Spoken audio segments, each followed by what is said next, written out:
Welcome you and all to another episode of the Global Latin Fact Podcast, where we talk about Latino everything. I'm your host, Crispin Valentin. Today, we have an amazing episode. Make sure you subscribe to the channel. We have Aida from Charcuterie Chic DFW. She does amazing work. Her work speaks for itself with a lot of word of mouth recommendations. Not only that, but she's really embedded in the community doing amazing work. So now to the episode. Aida, hola, bienvenida. Hola. Thank you very much for being here.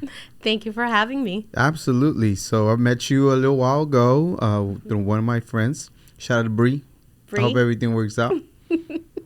I hope everything works out, girl. It's going to work out for you. I know it is. We believe in you. You're going to grow from this.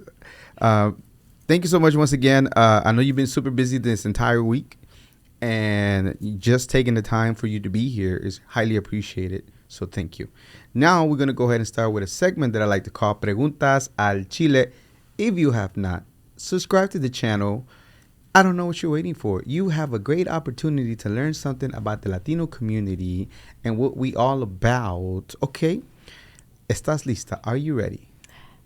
Yes. Tacos o tortas? Tacos. Corn tortilla or flour tortilla? Corn. Jarritos, ¿de qué sabor? Tamarindo. Ooh, that's a good one. Horchata, jamaica, o agua de tamarindo? Oh, agua de tamarindo. I'm seeing a pattern here. But you did turn me on to the jamaica y limon. Have you tried it? Which I am making it on Saturday. Nice. You're going to love it. You're going to freaking love it. It's so refreshing. It's crazy. Okay, salsa verde, salsa roja. Do you like spicy? Verde. I do like spicy. And I don't know if roja or verde is going to be more spicy. It depends on the person that makes it, right? Depends on if they're mad. That's not a myth. If a person is mad, you can kind of sort of taste that the salsa is going to be spicier. Yes, emotions play in the way that you cook. So always make your wife happy. Absolutely. And then sometimes it depends if they put extra chiles or stuff. You know, sometimes you can't really, you kind of sort of guess how many chiles you can put. But depending if the chile is extra spicy that day or not, it could vary. Yeah. So definitely. Okay, this one, I hope Google and chat didn't let me down. Baleada or quesadilla? Oh, baleada all the way. Please explain to me what a baleada is. It's a Honduran dish because that's where you're originally from. It's the most popular street food. Mm-hmm. And it's a fluffy flour tortilla, sometimes made with coconut milk to make it extra fluffy and creamy, I guess. Refried beans, and we normally use the red like the small little red beans. Mantequilla or sour cream. Is it on a tortilla también or similar to? It's like a quesadilla. You can see it you can see the resemblance on the quesadilla, but it's just like a stuffed quesadilla with the beans, the cream, the queso, and if you want to get extra happy with it, you can put huevo, aguacate, carne asada. Sometimes even like ground beef. It all depends on your mood. Now, is it made out of flour or is it made out of corn? Flour. Yes. So that one's flour. When I saw the quesadilla part and I was listening to the descriptions of it, that sounds a lot like a quesadilla, but it's not. It's a little different, but it's kind of cool. Okay, moving on. Sopa de caracol or sopa de mondongo?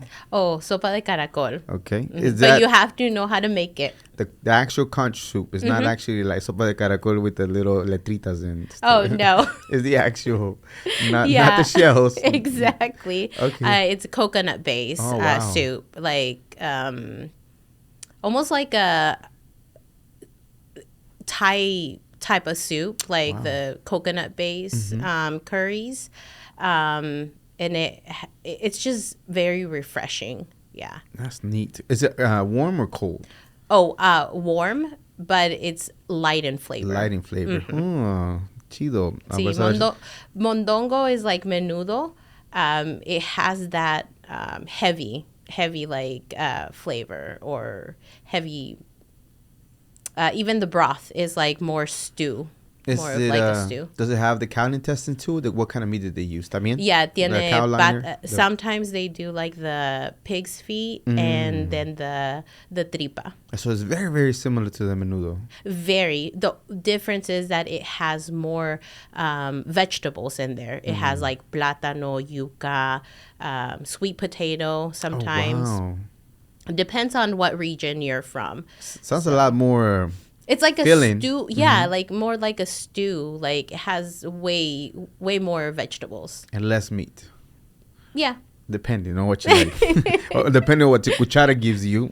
Exactly. You might want some, Okay, a ver si puedo decir esta bien. Let me see if I can say this one correctly. Tapado, alanchano o plato típico. Plato típico. ¿Y cuál es el plato típico? Which one's that? So, plato típico would be, well, let's say like a breakfast típico would be like the plantains. We're very big on crema y queso, beans, huevo, and then the tortillas. Do you do and aguacate. Ya do the black beans también, no? Or different ones? We do either black or red.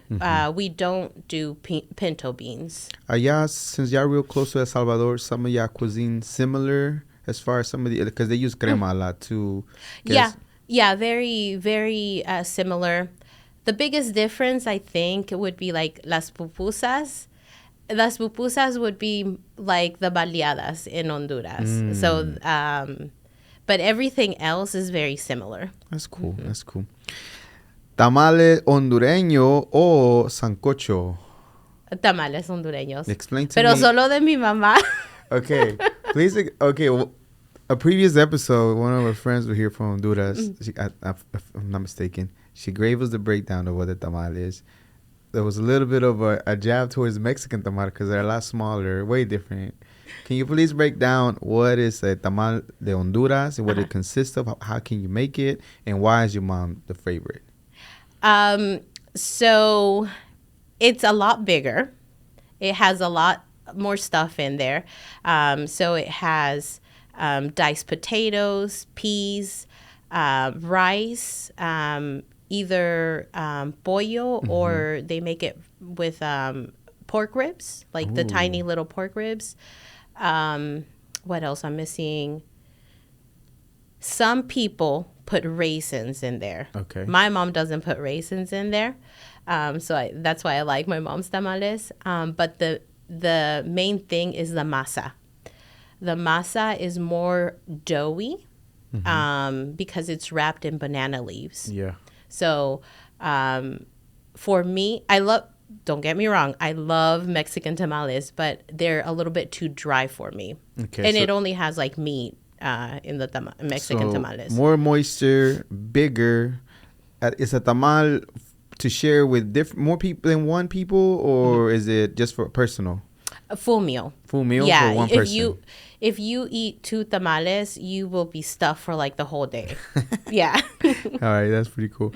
Pupusas o arepas? This is nothing to do with Honduras. I know, but Comida de Honduras, pero. So funny thing.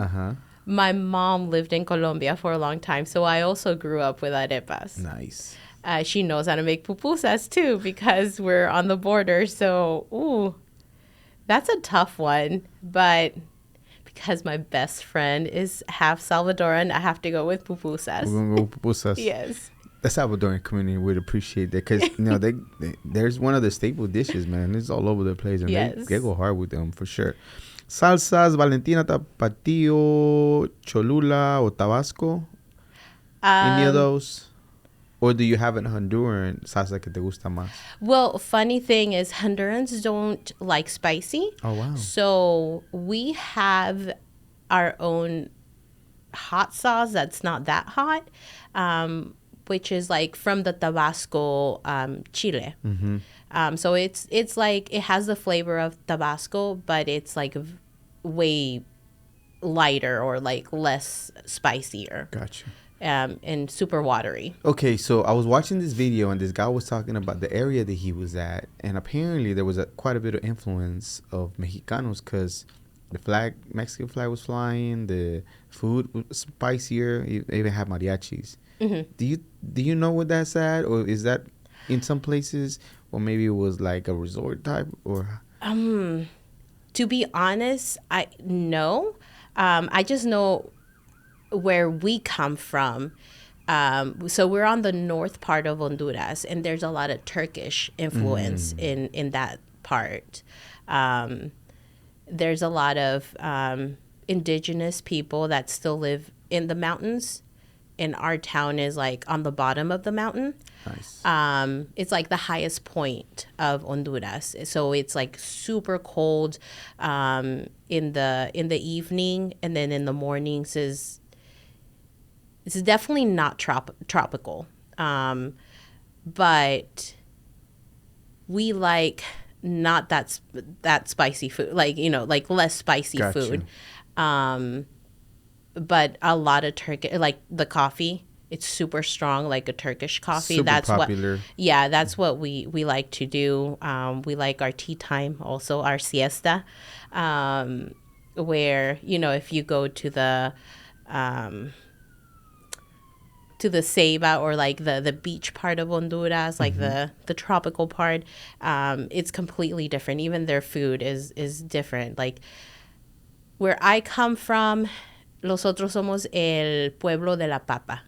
Like we have a festival just for potatoes. Because you have a lot of variety of papas también, no? Exactly. And that's one thing that we pride on, like having that festival. Tenemos la reina de la papa in the festival. Yeah, it's a whole thing. That's cool. But our food is a little bit more, I'm not going to say on the bland side, because we do use spices, but definitely not, we don't eat spicy foods. It's wild because of the influence of the Turkish community. Yes. It changes a little bit. Okay, what town exactly are you from and your family? So I was born in Tegucigalpa, which is the capital. But as soon as I was born, I was transported to La Esperanza in Tibuca. That's where you're at. Yes, that's where my family is from. And that's what the town is under, the hill where all the like the the mountains and stuff like that. Yeah. Awesome. How far is the beach away from you? Ooh, a few hours. A few hours? Yeah, a few hours. Okay. They have, Honduras has the second most popular or biggest coral reef in the world. Yes. And they're very popular for their coffee, banana, and different stuff. But those are some of the things that Honduras is known for. Yes. Can you remember seeing all that when you was growing up? I definitely remember like los cafetales, where we would wait, like, so where we lived, there was like some cafetales away from us, so you could smell when they were roasting. Yes, even though I left when I was 6, I can still remember that. And then I went back to visit when I was after high school, when I graduated high school. And that smell, like, it never goes away. So I heard one time, I'm not sure, and please correct me on the comments or wherever you're at, that supposedly coffee is more potent 5 days after roasting. So after that, it becomes somewhat stale and it loses its potency compared to, once you harvest it, you roast it, 5 days, as long as you consume it within 5 days, is at its strongest peak ever. I don't know if it's true. I kind of want to believe it. I don't know. The only other thing that I know is just because it's dark roast doesn't mean that it has more caffeine. So, like, actually, the lighter the roast, the higher caffeine content it has. Yeah. I like medium roast. I need to go to light roast. Yeah, it has more caffeine, and I think like the roast itself is just like a taste preference. I think so too. Yeah. I like the medium, but I need to go to the lighter because I've been cutting down. I've been having more tea time. Okay, moving on. We're almost done with the preguntas al chile. Cumbia, salsa, merengue, bachata, or punta dancing when you want to celebrate a big win. What would that be? I'm a bad Honduran. I don't know how to dance punta. Just so just go like this. I've tried. But I just took salsa lessons, so I have to go with salsa. Salsa, yeah, salsa is nice.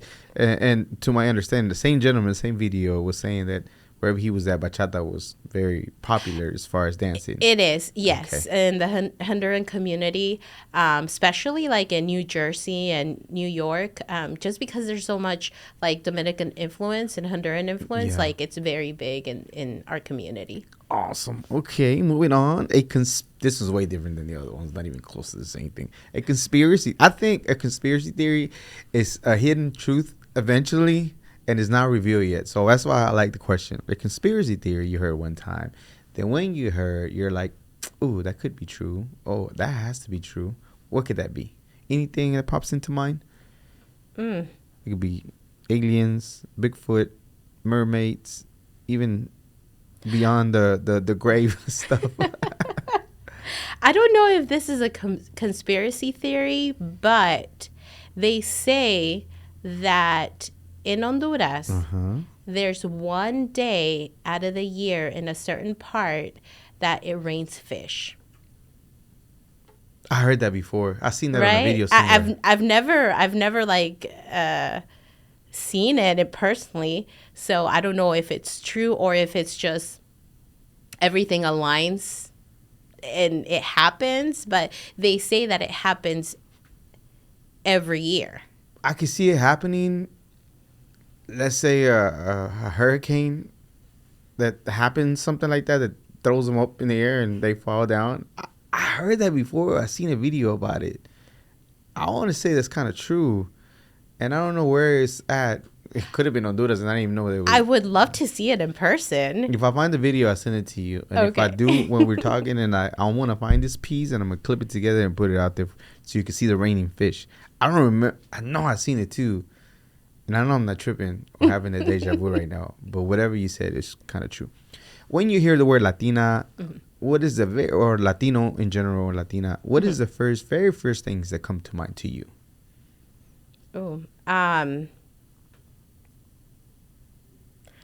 that's a really good question. I think our like family. How would I say? How we are with like family and friends, like our warmness. You're family oriented. You're how tight knit you are with your family. How connected, how close you are. Yeah, and some people might think, oh no, it's the opposite, like the fieriness of a Latina, the outspokenness. But no, I kind of feel That's only like in Hollywood. well, no, but like I feel like we're more we go more towards like the warmness and uplifting, or at least in my circle. That's what I think when someone says a Latina, or like introduce themselves as I'm Latina, then I get good vibes. That's cool. Some of the Europeans might say, "You're not Latina. Shut your face." Don't worry about what we call ourselves. You worry about you. Do you care if anybody calls you Latina? Do you rather be Hondureña or any other word? Human being. Don't call me nothing else. Nothing. No, I mean, I'm a very open person. I'm a very inclusive person. Right. So yeah, whatever you feel comfortable. Awesome. Okay, so let's start the interview. Let's start in the beginning. You said about 6 years old that you remember you lived in Honduras. Your earliest memories for you in Honduras living there that you can recall, what are some of the happiest memories and the thing that, besides the coffee and the smell of coffee and having experienced that, which is freaking jealous, but in general, what are the earliest, more happiest memories in Honduras for you? Just being a kid. Just being I don't want to say simple, but just having a simple life where, I would gather with my cousins and play with mud, having mud pies, or just being able to be out in the open and not worrying about anything. Did you grow up in a pueblo, like a rancho type of style lifestyle, or was it a city? What did it look like whenever you were growing up? A town? A town? Yeah, Smaller a town. Yeah. Definitely not rancho or. You didn't have any animals or things like that?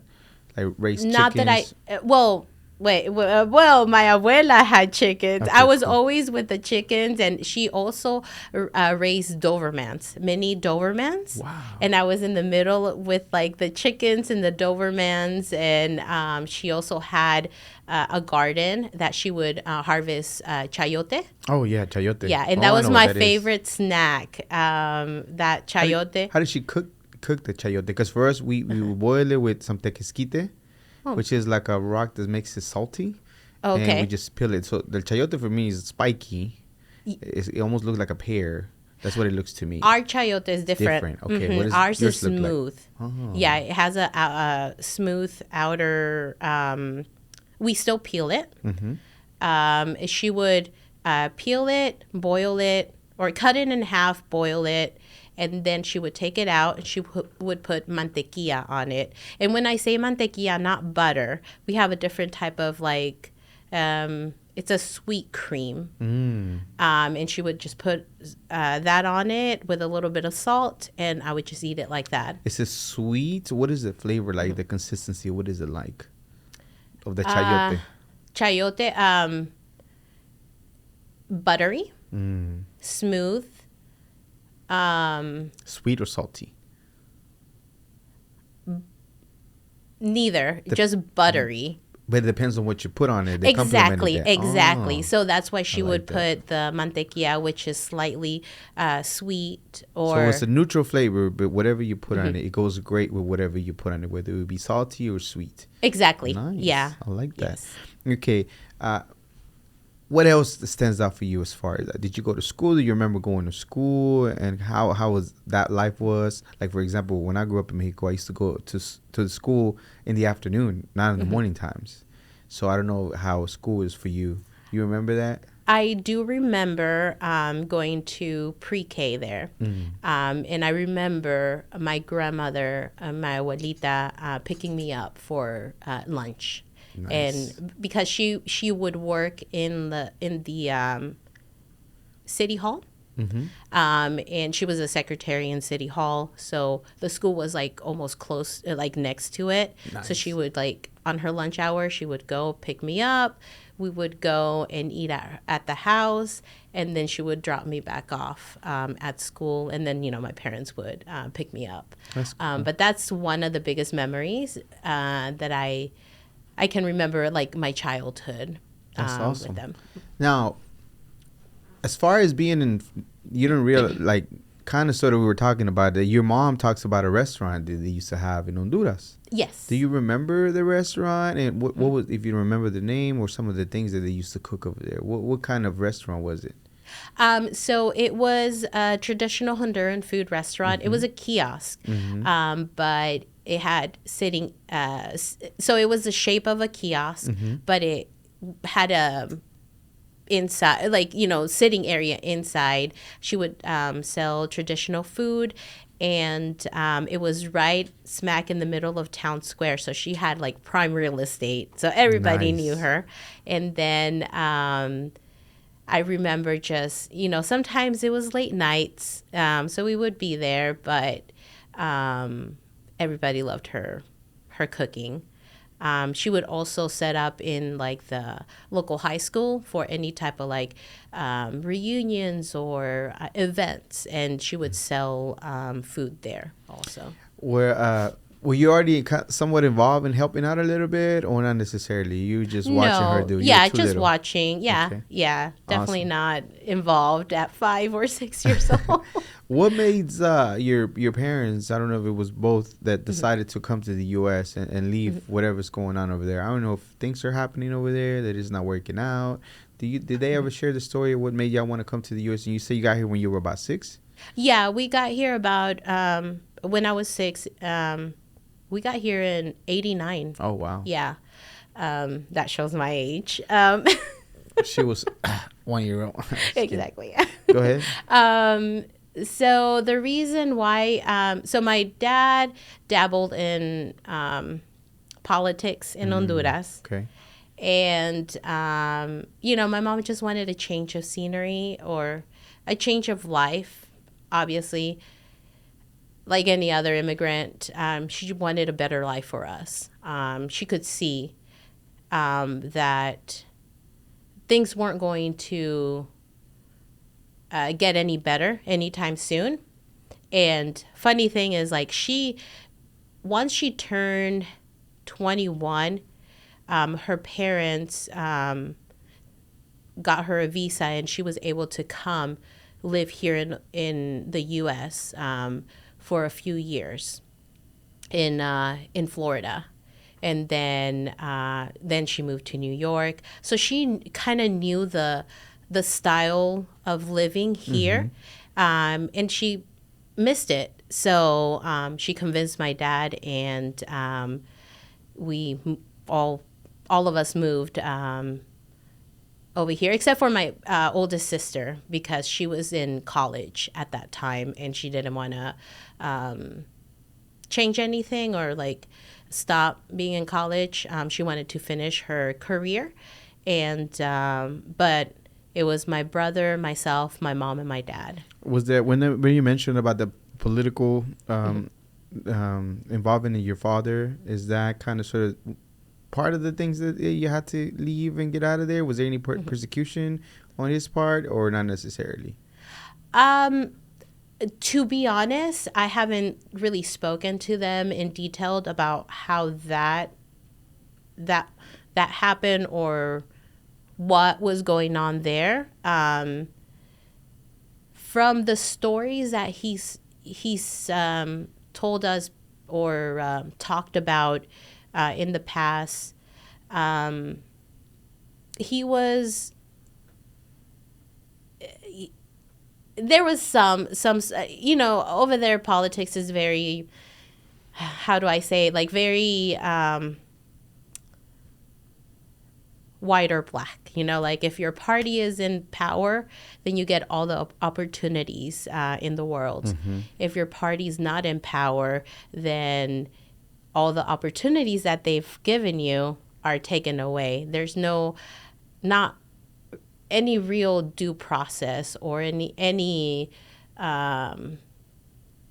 process and regulations that they have to go through. Yeah. So my mom didn't want to live like that anymore. Yeah, so. It's a little bit of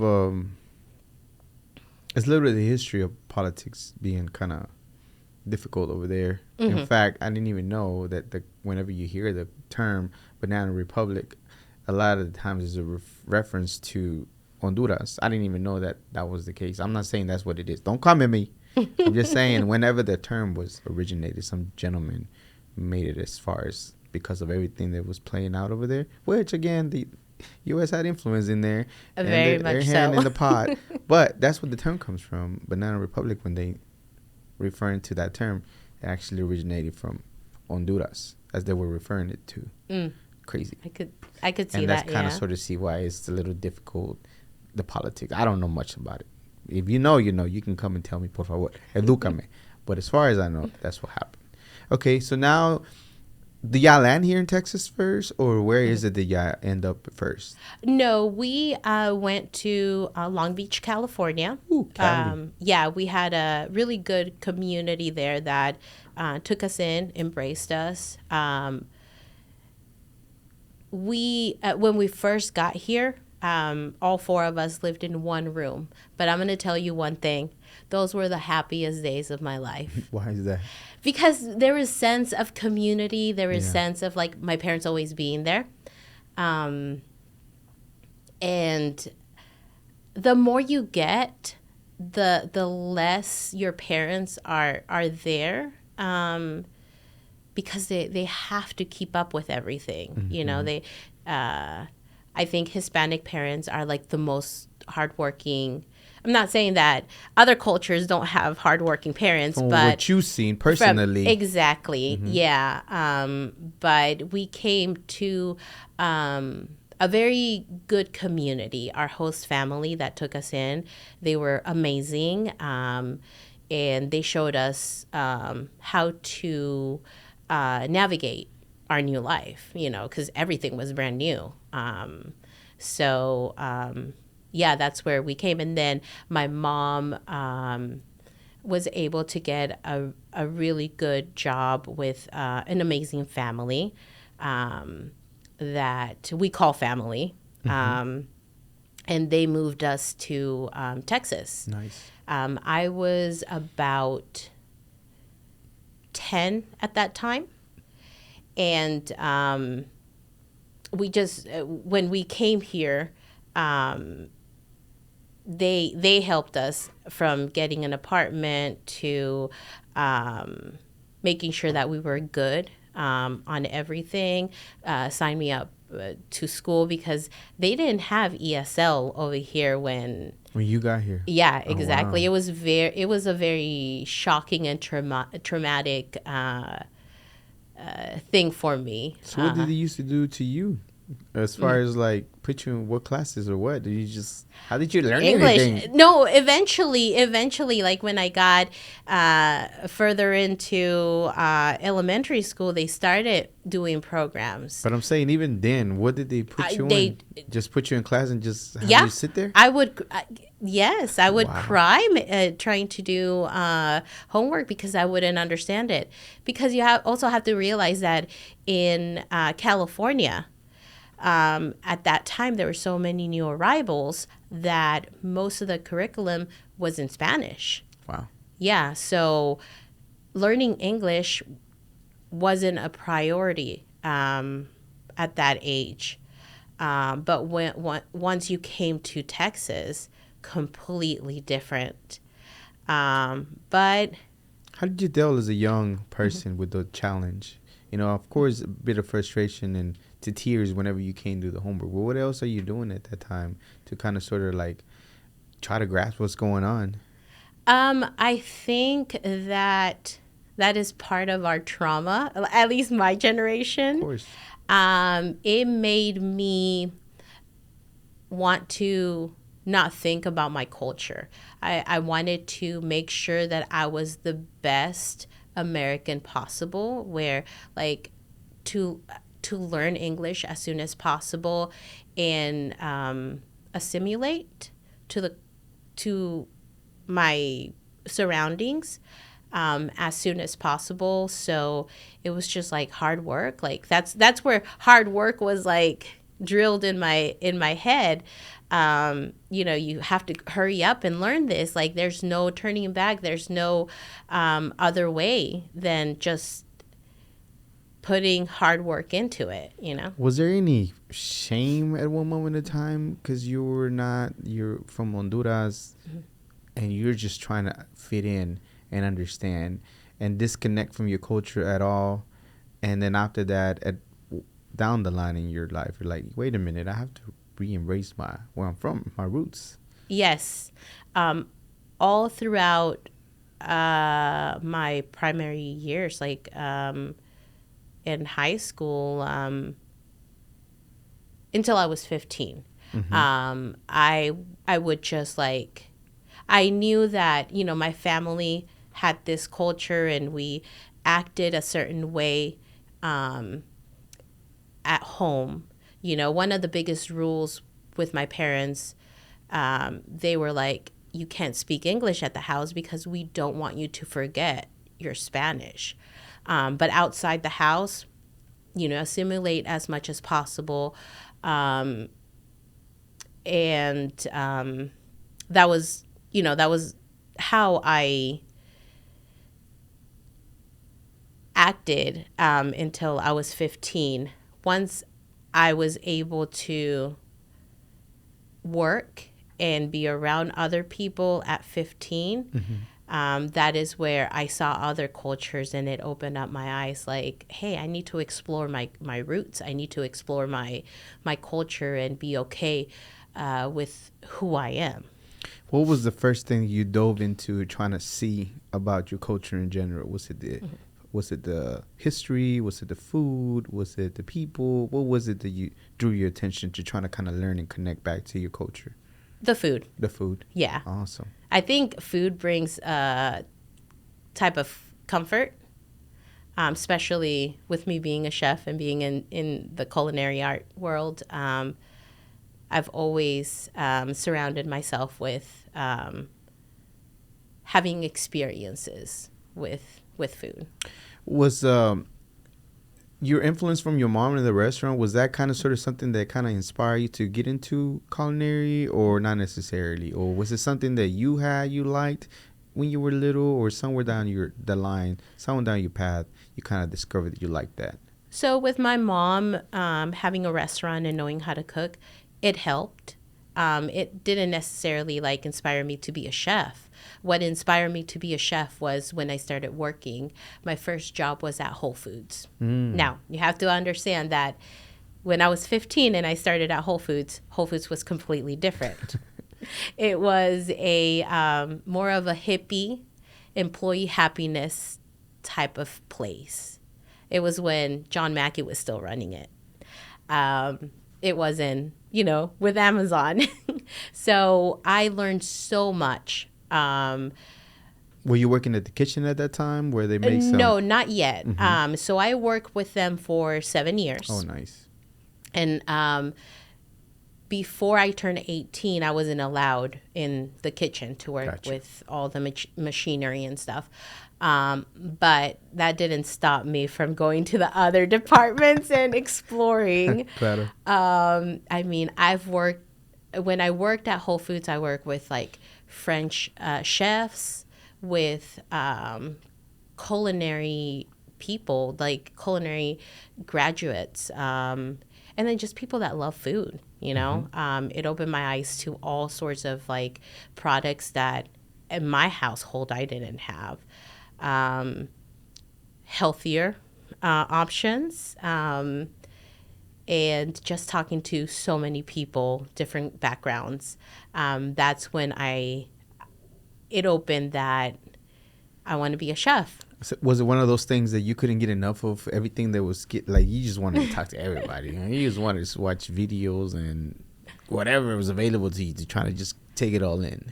Yes, I've always been a people person, and I like to talk to people.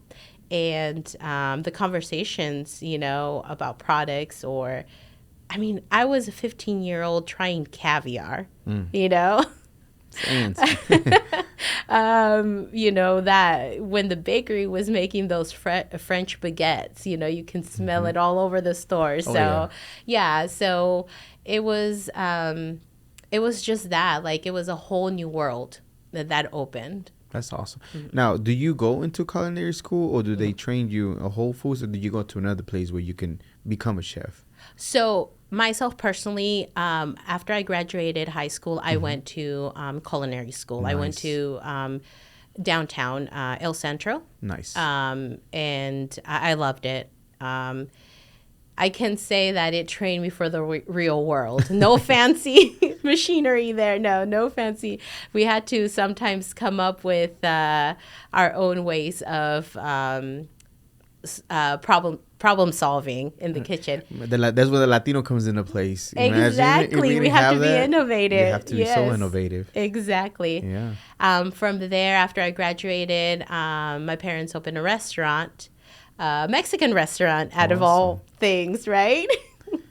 But then I got an internship at the Mansion on Turtle Creek, so I kind of had to like separate myself from that restaurant to go pursue my after graduating stuff that we have to do, and from there I've worked in large kitchens and hospitals and resorts, small kitchens, juice bars, everything. Yes. Okay, when does the idea of you getting your own business comes? Where is it the little entrepreneur bug bites you? They're like, oh, I need to do this for me, and especially the things that you are specializing in. Tell me about that. It's always been there, but when I got serious about starting my own business, it was closer to the pandemic. During the pandemic, I did have a few clients that, I would meal prep for them. And I also worked for a family. So you were doing it as a side hustle. You had your main hustle. You were doing that as a side hustle, the meal prepping, or that was your main thing that you was doing? So let me go back. Okay. So my main thing was I was a manager at a juice bar, Pakistani juice bar, but I would meal prep on the side. After I left the juice bar, then I started meal prepping more of a main thing. And then I also started working with a family as a nanny, and also I cook for them and stuff. Kind of like a personal chef. Yeah. Nice. And then now I'm, I do all the, so when the pandemic happened, unfortunately I had to stop working with the family, but they were gracious enough to still take care of me. Nice. And then some of the other meal prep people had to stop also because they were struggling themselves, right? But then I had this idea because I knew that there was gatherings still happening of doing charcuterie. That word is so hard for me to say. Charcuterie. Charcuterie, So yes. why that in general? Because of why? Why do you thought it was convenient? It was something they might hit. It might something that kind of made it express your creativity. What was it about it? I saw a niche in the market and I went with it. Nice. That's the simple answer. But who introduced you to charcuterie? Whole Foods. Whole Foods. Yes, yes. I always knew I would do cheese trays for them. I would do a lot of things. At Whole Foods, I started as a cashier, went to the specialty department where, there's all the cheeses and meats. Then I became a coffee and tea and chocolate buyer for that store, or for the Southwest region. So I knew everything, I was in almost all the departments there. So, I went back to my mental Rolodex of things I've done in the past. And I was like, hey, you know what? This can be profitable because people are still gathering, even if it's 2, 3 people, 4 people, or big parties, which you were not supposed to have, but, people were still doing it. And my thing is, I think about something and I go with it. I make it happen. Sometimes it may work out. Sometimes it might not. But I went with it, and people started ordering. And that's when Charcuterie Chic became from just a charcuterie thing or a small business to now I'm doing all sorts of event planning with it, catering. Do you remember your very first customer, the very first board that you did? How was it? What was the idea? Is there anything particular they were asking for, or you just kind of sort of put it together and present it? So it was my very first charcuterie board was someone from Preston Hollow. That actually they found my advertisement on Marketplace and on Facebook. Yes. Oh, wow. Yes, it was who is this? Oh, wait a minute. What? I know each other. you know what, I did a lot of sample pictures, and my roommate at the time loved it because all the boards that I was making for she the got to try out. Oh yes. She's like, yes, come in and do more picture or more advertisement. So I remember that they wanted something simple, brie, prosciutto, and your fruits with it.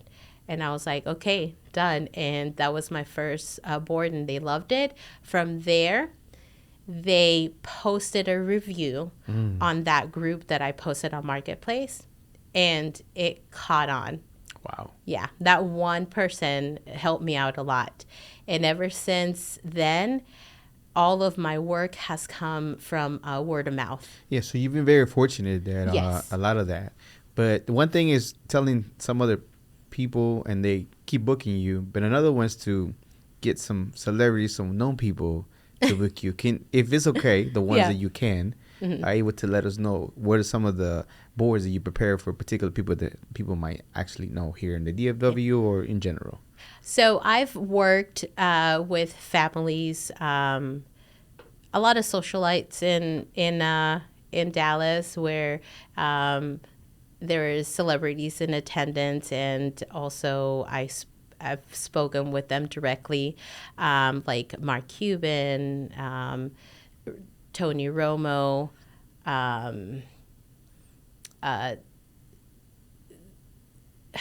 Oh my goodness, I just went blank. So good. now. So it's wild, you know, to be able to be somebody that they book for you. And more normally, you just bring the board, you just sit around on it, kind of sort of walk them through, or depending. It depends Okay. on what type of service they want. If it's something super quick, like I'll prepare the board off site and then take it to them. And then I'll just come back for the boards, because I use real wood. I don't like to use plastic. So the aesthetic of it, it's, I take pride in my work, so I use real wood, so I'll come back. Or if you want like a full service charcuterie table or catering, then I do stay there. I've done tons of weddings where I set up these beautiful, like I think the biggest table that I've done is a 15-foot table. 15-foot table. Yes, full Full of of goodies. charcuterie. Yeah, that was. I've actually done that twice. One for a wedding, and then another one for. I had an idea of doing like a client appreciation party. I invited a lot of my vendor friends, and we did it at an art gallery. Awesome. And I did another like 15-foot table, and I had all sorts of like vendor friends where like they would sample their products. I'm very big in not gatekeeping, and if I see that I can help someone, I'm there for you. What is the okay? Any other celebrity that popped to mind immediately that you thought of that you kind of ran into with it that try your work? Well, there's been a few chefs, celebrity chefs, that have tried my work. Do I want to say? I mean, it's up to your discretion. I mean, I'm not pushing it, but if you want to, it's cool. Si quieres, está bien, it's so good. No, but they're the lead singer of the Eagles. He's tried my work. Owen Wilson and his family. They're originally from Dallas. Yeah. They've tried my work too. Nice. And then a lot of people. So I'm big in the private school area in this area, and there's tons of wealthy politicians and celebrities that go to all those parties, and they've tried my work. That's amazing. And to think, whenever you set off to do this and the idea and execution, do you ever in your wildest dreams that you thought this was going to be the people that you were serving, the people that would get to try your stuff? You can say, heck yeah, that's what I did. What are you talking about? I knew it was going to happen. Exactly. I grew up. No, to be honest, like I grew up in the like Preston Hollow, Highland Park area. I mean, I didn't live there, but my mom worked with she was a nanny? family. Yeah, she was also a nanny, and she worked with a family, and she was with that family for over 20 years. That's what a lot of people love our Latinos to take care of them babies, man, raise them. I'm just saying. Hey, but the good thing is like those two girls that she raised still take care of they take care of my mom. They're That's always calling her. They're always making sure that, during the pandemic, they made sure that she had enough food, or like if there was a bill that she needed to pay, That's like they awesome. would take care of her. So I'm very, very grateful for that family. That's amazing. That Exactly. you know, I mean, I don't know if they consider a family, but kind of sort of, right? You become like a Oh an no, I extended can family. Yeah. hands down, I can say that they truly do consider us family. That's Yeah. awesome. Amazing. Okay, in addition to doing that, you also are involved with Latinas. Well, which one came first? No, actually, Dallas for Change came first. Yes. So this is a nonprofit that Yes. feeds the homeless. Yeah, go out every so often and feed the homeless in the streets itself. And depending on how the law is now, I think things change. It's been But can you tough. tell me how that came about? Why, even though you're working so hard as an entrepreneur, I know it's challenging already. I know you put in 12 hours. Where do you find the time to be able to want to? I mean, it's obvious to want to, right? But some people don't think about it, even though they want to, because they're hustling and doing the work. But where do you make the time, and why did you want to make the time to help feed the homeless? I saw the need. And one of my biggest things as a chef is you never, so water and food are a basic human right. And if I have the skill and I have the privilege of feeding someone, I will. Like, yo nunca le voy a negar un plato de comida a nadie. Our mutual friend, Bree, was posting on Instagram about what they were doing. And I was like, you know what? That is definitely up my alley. I can use my skills for good. So I messaged them. I applied online through their website, and Anthony, who runs the program, was like, yes, let's do it, So I started. I didn't know exactly what I was getting myself into. Right. The project is called Agua es Vida, Water is Water Life. is life, Yes, which is true. exactly. You don't realize that downtown, people do donate food, but nobody donates ice and water. So they'll donate bottled water, but in this heat, if you give someone a bottle of water, within minutes it's hot again, right? So we started getting coolers, like the individual coolers, out of pocket. All the three of us were like out of pocket. We bought, and then we started getting donations, and we were giving the unhoused that cooler, and they would keep it because they were grateful to have that and to have something cold to drink throughout the evening, because we go in the evening. So we go 3 times a week, Monday, Wednesdays, and Fridays. And they see us, and they know that there's going to be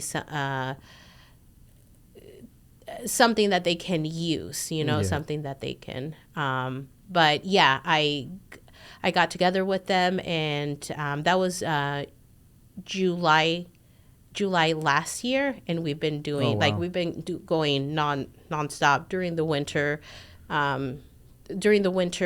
days. We With were hot driving. cocoa and stuff like that? Yeah, you went with us too. Well, I don't like to talk about that stuff, but I did tag along one time, and I seen her in Yeah. action. I seen Bree in action. We helped. I didn't make them cocoa. I just carried the big things and put them in the truck. But I seen That's a lot of help. But I seen the work. I told Bree I would be able to do it one day, and I did. Again, I don't like to talk about those things that I do them just because, but I was witnessing to what kind of work, and then I think shortly after that things changed in the ordinance or the law in Dallas. So what happened exactly? Was that over or what's going on? No, so there was a lot of, I think it was like before the elections, there was a lot of people who were able to get housing. So then the need went down for a little bit. And then during the winter, or during the holidays, then they started ticketing people for being out. You were either the unhoused being out downtown, they were getting ticketed. Like they're Or- gonna pay. They don't have a house, bro. Y'all so dumb sometimes. These politicians is dumb people. And hey, for real, how the heck are they gonna pay you a fine and they don't even have a house? Where are they gonna get the money from, bro? I'm just saying, it's so obvious, right? It's so dumb, but Yeah, there we are. and then they started trying to get the people that were giving out food in trouble. So we kind of just, we slowed Stay down low-key. for a minute. But we've always been out there. We don't like to advertise it because we're not doing it for clout either. We do post from here, from time to time, just so we can still get donations. Of course.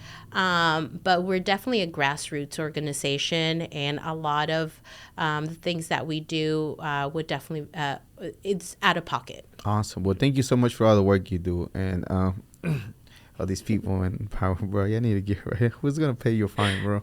Good luck collecting. I know you. Well, good luck trying to find them first of all. Oh my goodness.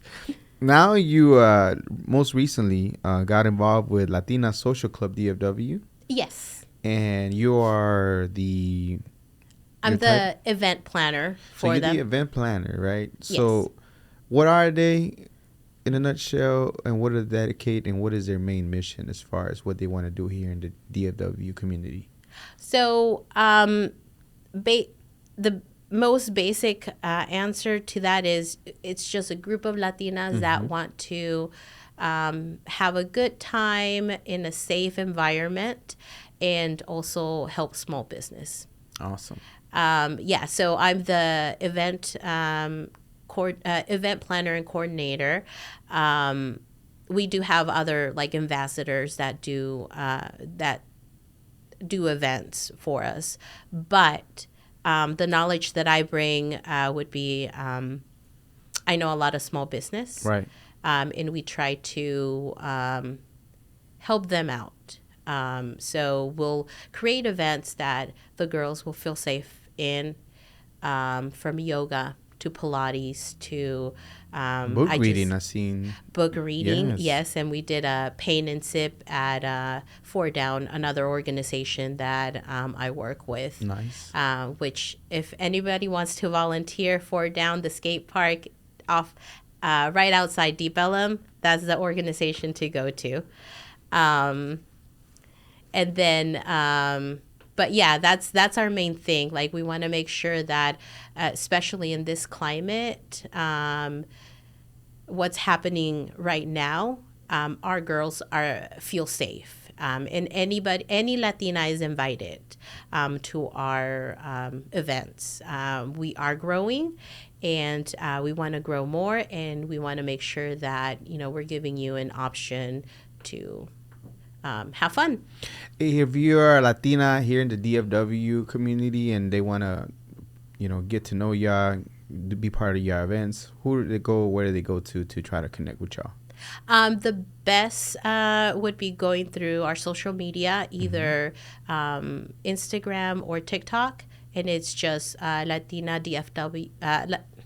Latina Social Club DFW. Latina Social Club DFW. Make sure you check them out. Of course, make sure you support Dallas for Change. They also have an Instagram page that you can go visit, so you can help out if donations, or if you so desire that you want to be on grounds, boots on ground. Happy to do that too, if you want to do so. Don't be weird. Don't be strange. We're almost running short on time. Thank you so much again for being here and all the work you're done, and continue to grow and be successful. If there is a one piece of advice that comes from the heart that you would like to tell any young Latina dreaming to start something of her own, what would that be? Just do it. Just do it. Yeah, simple. Just do it. How do you say that? Unapologetic. Yes. Just do it. You don't have to ask permission, because at the end of the day, if you don't try it, you're going to regret it. It's like I think I'm almost close to saying charcuterie board. Almost to the. You almost got it. Almost You right almost there. got It's it. just Yes. the fluctuations. Not on your boards, charcuterie boards. Do you ever implement some of your cuisine, the Honduran cuisine, or some of your culture in there? Do you try to do anything like that? Sometimes whenever it presents itself, the opportunity. When, yes, the opportunity is there, yes. I try to do our desserts, like the Honduran type of like dulce de leche, or, something that complements even our cheeses. But they're a little too sharp for some people. Might not be part of their taste. Once again, thank you so much for being here. Best of luck for everything you're doing. Before I let you go, all your social media, when can people find you at? If they want to connect with you, if they want to book you to provide services for them, where can they go? So all of my TikTok, Instagram, Facebook, it's the same handle, Charcuterie Chic DFW. All right. I'm going to put all that in the description. So make sure that you be on the lookout on that on the YouTube. On the YouTube. Shout out, saludos. Any saludos that you want to send out to anybody that you work with, in general, whatever, lo que te salga. To my best friend, she always has my back. But to one of my best clients, her name is Grace Cook. She's introduced me to a lot of corporate events like Dallas Museum of Art, Planned Parenthood, tons of other that I can't remember right now. But she's amazing. So awesome. Yes. Shout out to the lady. Oh, and to Oliver, Matilda, and Jack. Awesome. Y la familia, of course. Well, yes, they know. Ustedes ya saben. Shout out to moms. What is an important lesson that you learned doing your business that you would tell your younger self that would help somebody else out? What would that be? Make sure that you pay yourself first. Okay. Yes. Pay yourself first. There you go. Usually throughout my day, sometime the week, I remind myself I'm not immortal. I am mortal, and I will die one day. And I heard it from a gentleman. I liked it. Not to scare me, terrify me, frighten me. Like, oh, God. But to remind me that it is a reality in life, right? That helps me hurry up and do things. With that, I wish you a long, long, prosperous life. After everything's said and done, what do you want people to think and feel about your life? That I've done what I want. I haven't been too scared of like experimenting on the skills that I have. Hopefully Awesome. That makes sense. Yeah. Yeah, of course. I met you again with the homie Bree. Shout out to Bree. You'll get through it, girl. Yes. Again, I thought it was cool what you had going on. She told me about you, and of course we met, and just in the work that you're not doing, even for your business in general, just giving back. I thought it was super cool. So I know, eventually we'll make it happen here, and we did, and just all the work. I'm talking about like the creations that you make. Having to people literally no advertisement. People are just literally looking for you. It's amazing. That speaks volumes of your work. Thank you. Because people are seeking you. They're not like finding Instagram or Pinterest and be like, oh, where can I find it? No, they're finding you directly through people that know your work and have seen it before. And without a shadow of that, Aida, you are a global Latin factor. Thank you so much for being here. Thank you. Thank you for having me. Absolutely. This was another episode of the Global Latin Factor podcast. Remember to subscribe right now. Why? You have nothing to lose and tons to gain, like this amazing story. Get inspired today. So subscribe right now. Hit notification. Do me a big solid favor. Do a comment, a like, and make a comment. Oh, whatever I wanted to say. And remember, we are just like you. We are people. We are the spice and flavor in this melting pot. That it is the world. Till next time. Bye.